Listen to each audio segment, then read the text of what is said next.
Melissa. Welcome to my kitchen.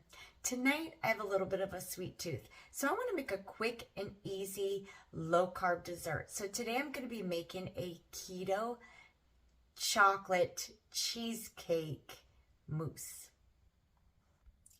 So let's get started. So the first thing you want to do is make sure you have a large mixing bowl. The second thing you want to do is make sure you have softened cream cheese. Now, if you know you want to create this recipe in advance, you can set out your cream cheese on the counter and let it soften.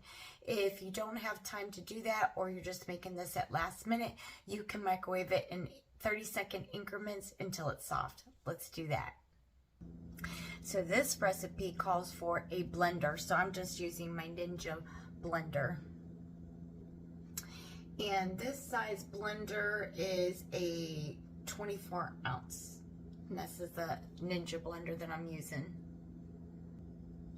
So I got my cream cheese softened, and I'm just gonna put it into the 24 ounce Ninja blender cup.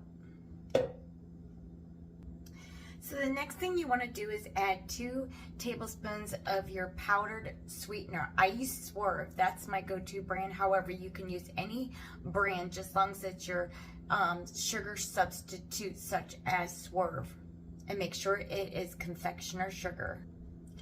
Then the next thing you want to do is add 3 tablespoons of cocoa powder. I just use Hershey's brand. You can use any brand cocoa powder you want. You can even use a dark cocoa powder. Make sure it's 3 tablespoons.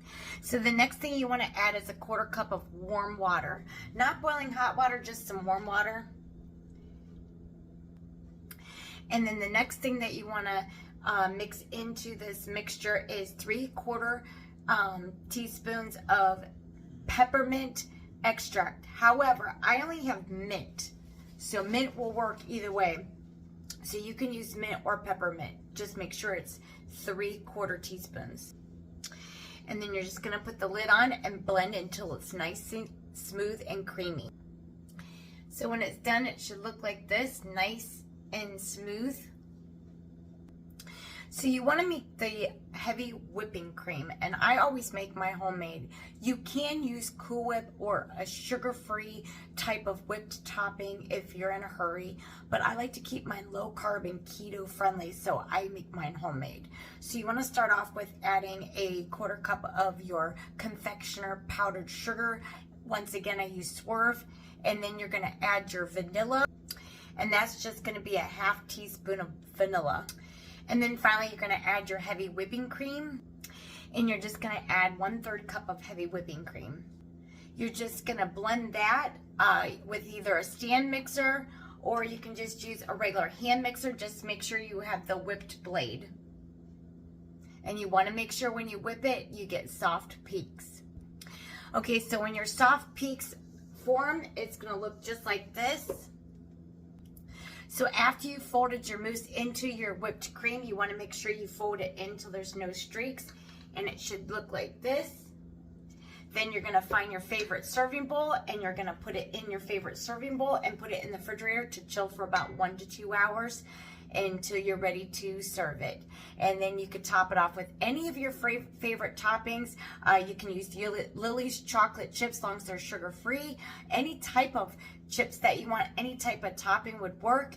Also, you can use your favorite whipped topping as long as it's sugar-free or low carb. You can even create an extra amount of whipped cream and then put that aside and refrigerate it, and then put that as your topping and put a little sauce on it. So I'm going to put it in my favorite serving bowl. I'm going to put it in the fridge, and in about an hour I'm going to come back and show you what I'm storing mine in these little lidded containers. I'm going to stick it in the fridge. So it has set for about an hour and a half in the refrigerator. Let me show you what it looks like. So I just topped it with my favorite Ready Whip. I just use a regular can of Ready Whip. I don't use much of it. And then I use my favorite Lily's mint flavored chocolate chips to go with the theme of the mint that I have in there. And this is what it looks like. I hope you enjoy this recipe. You can manipulate it in any way you want. If you want to use less mint extract to only have just a taste of it. If you think it's too strong, just lower the dose of the extract and top it off with your favorite. And if you feel like you want anything more sweeter, just add more powdered sugar. Enjoy!